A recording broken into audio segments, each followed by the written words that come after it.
Darlings, it's your Auntie Sarcy again, and it's a happy Tuesday night. I have the last one of the love triangles that I really wanted to cover. The other couples, I was so confused by them. Like Taylor and somebody else. Daniel, was it? Or Dave? Oh, anywho. And was it Sarah and Brad? Or Ben? Oh, anyway. So this last one, and again, I will skip the other people because it was just like, oh, jeez, I'm so pod date just done with those pod dates. It was just so extensive. So Devin, ex Virginia, ex Brittany, the love triangle, that is the basketball trio. So I was rooting for Brittany and Devin, actually. Like the two of them, their shared love of home cooked recipes, their hooping, their easy rapport. It just made me feel like this is it. This is it. This is the couple for this season. But dang, somebody threw a wrench at me and I forgot they were in a love triangle with Virginia, who's also a hoopster. Or, well, she's a basketball enthusiast. But you know what? Again, like I said, I've already gone through all of the dang available episodes and I'm just like, oh, you know what? I can't. So let's just ride on to the good part. Okay? Let's just dive right into it. So Brittany, that milky chocolate queen that she is, shared with Devin a personal experience that is obviously quite important to her, that her future partner knows about herself, her personality, her sexuality, in that she has in the past had a relationship with a woman. And although she sees herself marrying a man and has always been monogamous, she felt that she needed to disclose that part of her sexuality to Devin, who was definitely taken aback and needed time to process what was just dropped on his lap. Like, look, Scusi, we live in a world that this is just my opinion, okay? I mean, you can totally disagree. And I could totally be wrong. So, yeah. We live in a world that on paper, everybody accepts everybody, right? But it's not always true behind closed doors. It's like people, quote unquote, accept to conform and not be labeled as ignorant or whatever have you.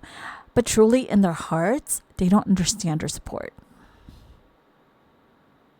I mean, I won't bash Devin for his feelings, but at his age, I expected a more mature dialogue because that was an opportunity for him to get clarity. If he was confused about it, that was the perfect opportunity to get clarity for like asking nuanced questions for, ultimately better understanding, because he's obviously not had an experience with a partner or potential partner where they had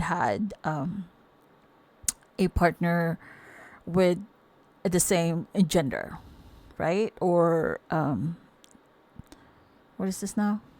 The same sexual orientation. Or am I saying that right? So you get the gist. But again, not everybody's going to handle that kind of information well. And I also can't blame Brittany, who also has LGBTQIA plus friends and family members, to want to choose herself and her family and friends rather than wanting to try and fight for what may be a great connection between her and Devin. She was disappointed in his reaction for sure. I mean, because that was, even for me, I felt like that was the time that she needed his support and comfort. And, again, an open dialogue between the two of them that hopefully he can get his questions answered or whatever is lingering in his head at the moment.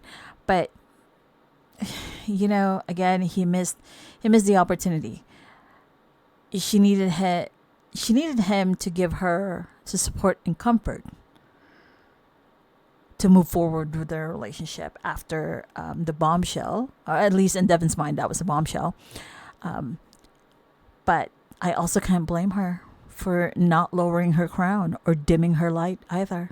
Nope, can't. And she shouldn't. She shouldn't. Bravo to her. Now, on to Virginia and Devin. Ooh, my gosh. I mean, I think they had a connection, except that probably went out the window by the reveal. Yeah, by the reveal. I mean, they get engaged. But you know how they do a reveal? Spoiler alert.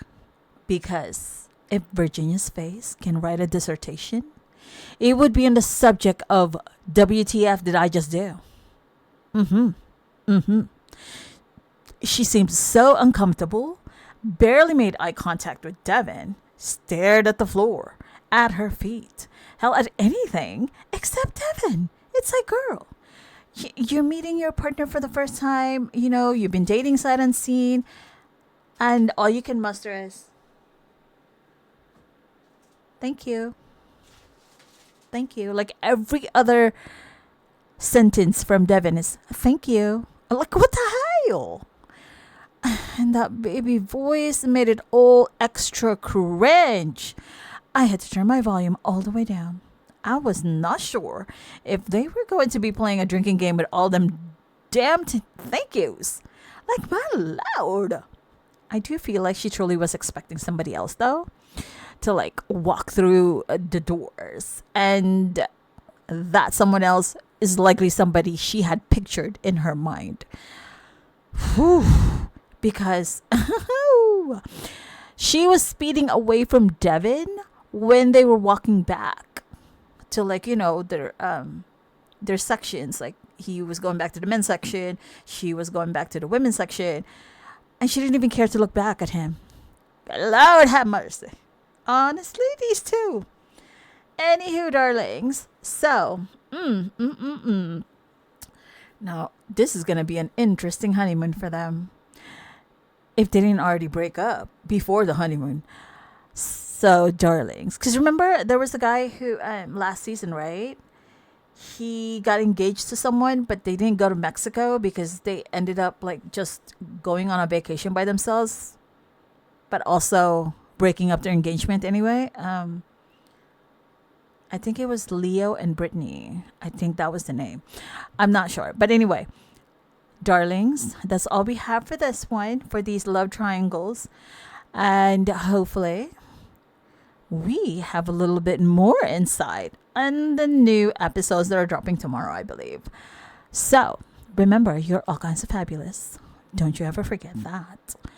Leave grace for others, but do not ignore those red flags. And also continue to journey in gratitude. My darling dears, I shall see you all in the next go round. Toodaloo for now. Bye.